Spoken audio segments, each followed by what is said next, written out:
Today is the 16th of January 2021. It's now 29 years since Luang Por Chah passed away.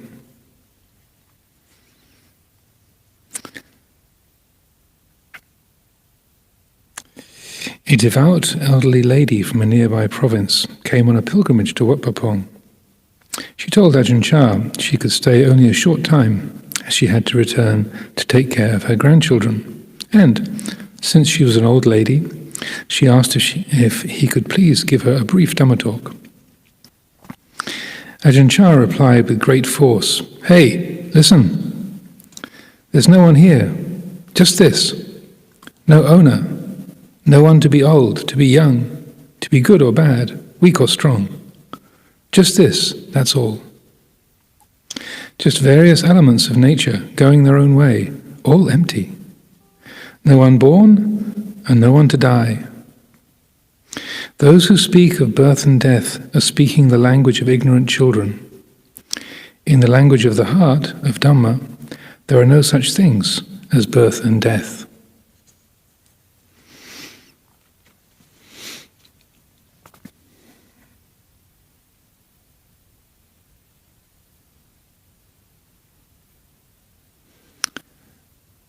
This day is a good opportunity to reflect on this kind of direct teaching. Even though we say Luang Por Chah passed away 29 years ago, 1992, what really happened? If we take those words seriously, those who speak of birth and death are using the language of ignorant children. It's a powerful statement.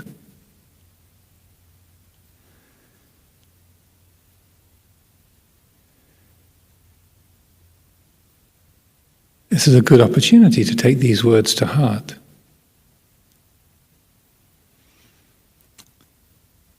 The mind is so habitually identified with births and deaths. How old we are. I'm 64 years old. I was born in England. This is my name, my age, my story. And we define a life. Here is the birth date, here is the death date. These seem so real, so solid, so factual. But where is Luang Por speaking from when he says, those who speak of birth and death are using the language of ignorant children? In the language of Dhamma, there's no such thing. This is a real Dhamma talk. It's the Dhamma speaking, as it were. A voice coming from that place where there is no time. It's akaliko. Apparent here and now, sanditiko.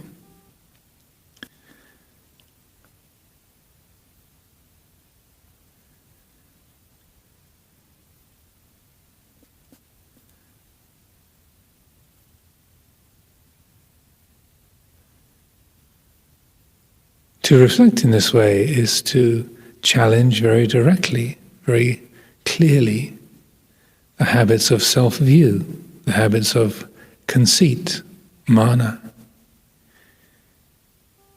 How solid and real, inarguable it seems that I am this person, I was born. I'm a woman, I'm a man, I'm old, I'm young, I'm healthy, I'm sick. This is my name, this is my family.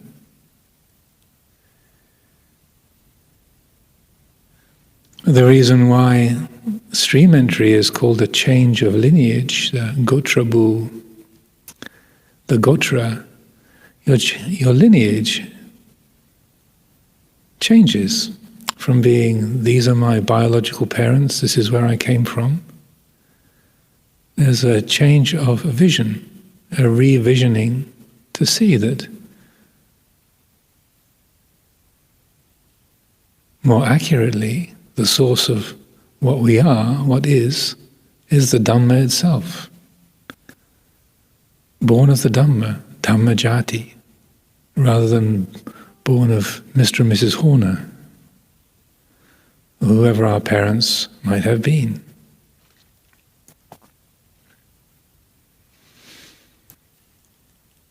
It's a change of heart, a change of view. And the work of practicing the Dhamma is actualizing that change, seeing things differently, challenging the habitual ways of our conditioning, the way we think, the way we speak, the patterns of memory and expectation, the history we tell ourselves, the way we map the world around us, the people around us, our family, the community here at Amaravati, the society, the United Kingdom, Europe, the world. Challenging those ways of mapping things, arranging things. To see through that, because they're empty. There's no real thing there. Built up out of human agreements and conditioning, we create this name, this story, this age, this life. But as Luang Por Chah puts it in this very direct and blunt way, this is the language of ignorant children. Not seeing in a mature or fully realistic way. Yes, there are these conditions of these lives, the names written in documents, passports, identity cards, but that cannot be the whole story. In the language of Dhamma, seen with the eye of Dhamma, these things are void of substance, sunya, they're empty.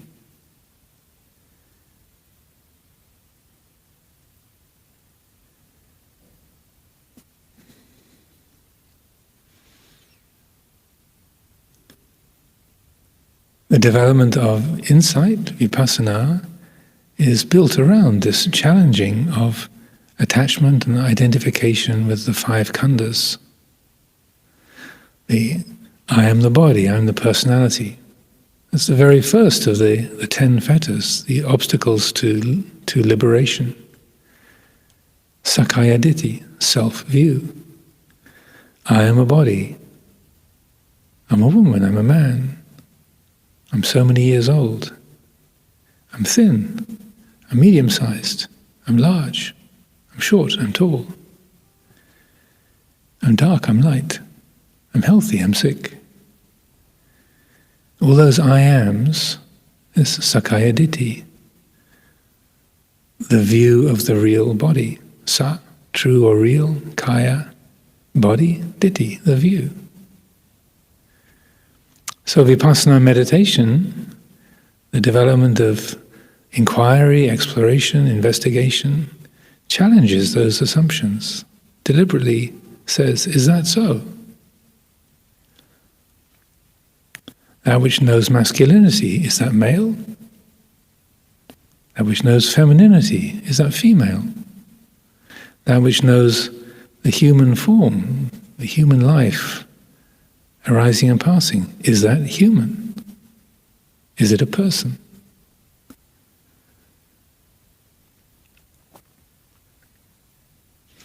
The habits of identification with the five khandhas, with the body, with sensations, feelings of pain and pleasure, neutral feelings, perceptions, ideas, moods, emotions, imagination, decision-making,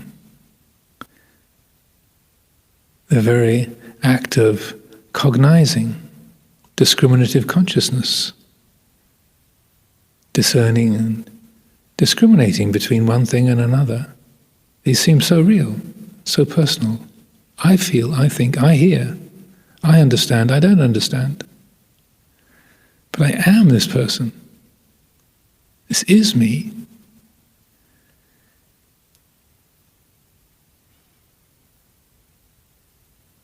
As we develop the practice, there's a clearer, more complete, profound seeing, investigating, feeling, attuning to Dhamma of the heart.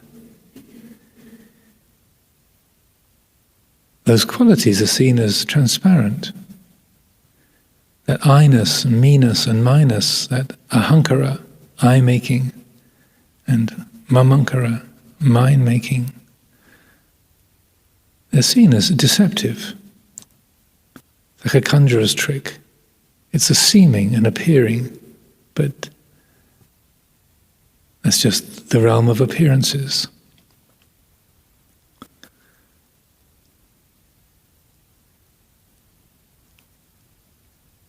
And the more that the quality of Vipassana is developed, the more that awakened awareness, this quality of knowing, of vicca, awakened awareness, is liberated from being identified, being born into, seeing, hearing, smelling, tasting, touching, feeling, thinking, imagining, remembering, all the different states of consciousness.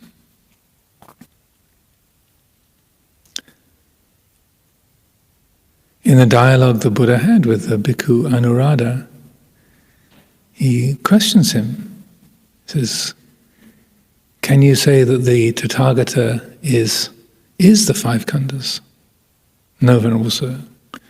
Can you say that the Tathagata is not the five khandhas? No, Venerable Sir. Can you say that the Tathagata has the five khandhas? No, Venerable Sir. Can you say that the Tathagata does not have the five khandhas?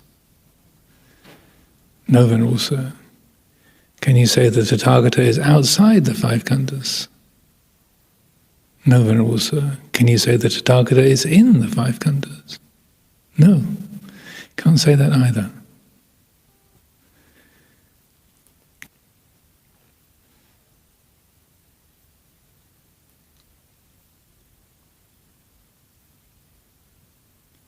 Then the Buddha went on to say, so if the Tathagata cannot be established as being, as having, or located inside or outside the five khandhas, even as he's sitting here in front of you, having this conversation, how much more so is it impossible to talk about the nature of a Tathagata after the death of the body?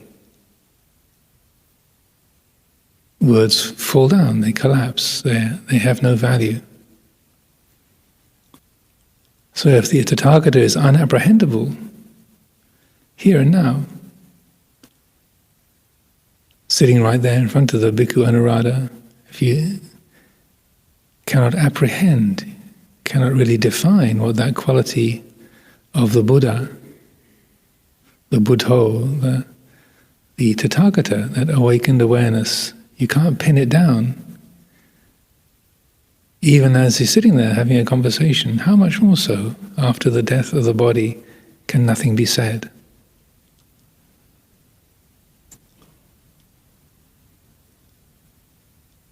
In his conversation with Vajragota, the Buddha made it even more clear. He said, that material form where one trying to describe the Tathagata would describe him, that aspect of the body that's been cut off at the root, made like a palm tree stump, deprived of the conditions for existence, and rendered incapable of arising in the future. Those feelings, the Vedana, Sanya, those perceptions whereby someone trying to define or describe the Tathagata would describe him, they've been cut off, let go of. Mental formations and consciousness. All of it. All of the five khandhas, they've been let go of. Cut off at the root, made like a palm tree stump, deprived of the conditions for existence, rendered incapable of arising in the future. Just like Ajahn Chah talking with our elderly visitor, talking about birth and death, is talking in terms of the five khandhas. Speaking from the place of Dhamma, from that realization of Dhamma, then there's no way of defining that reality in terms of the five khandhas. And in that dialogue with Vajragota, the Buddha goes on to say, the Tathagata is profound, immeasurable, unfathomable, like the great ocean. So that quality is present, that knowing, that nature of the Tathagata is present, infinite, profound, but not definable in terms of our usual reference points of time and personality, location. All those reference points have to be let go of.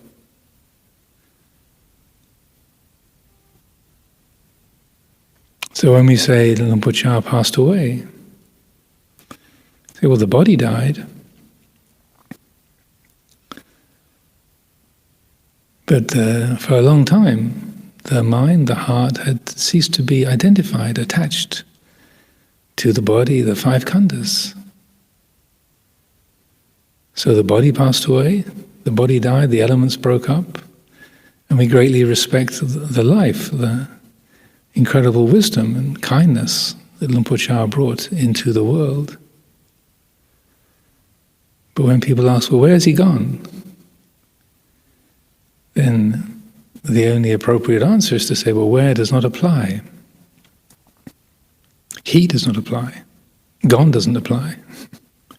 Time, space, individuality, they fall apart. They belong in the realm of the conditioned forms, the realm of birth and death. The heart is awakened to its own nature as Dhamma. It's akaliko, timeless. Unborn, unoriginated, uncreated, unformed. Our imagination doesn't have the language, doesn't have the forms to describe that. It's literally unimaginable, unimaginable. The mind can't create an image. In his dialogue with Upasiva, the Buddha said, one who has reached the end like this, the passing away of an enlightened being, they have no criterion by which they can be measured. That which can be spoken of is no more. The body, the personality.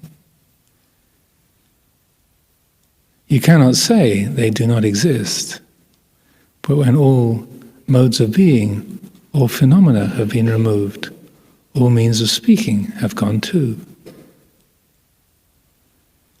Time doesn't apply, location doesn't apply, identity doesn't apply.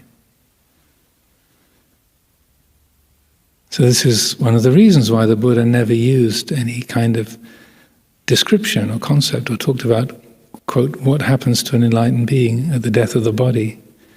He just let language run out at the border. Do the work necessary to arrive at that quality of realization in this life, and the rest takes care of itself. No description, no idea, no imagery is necessary.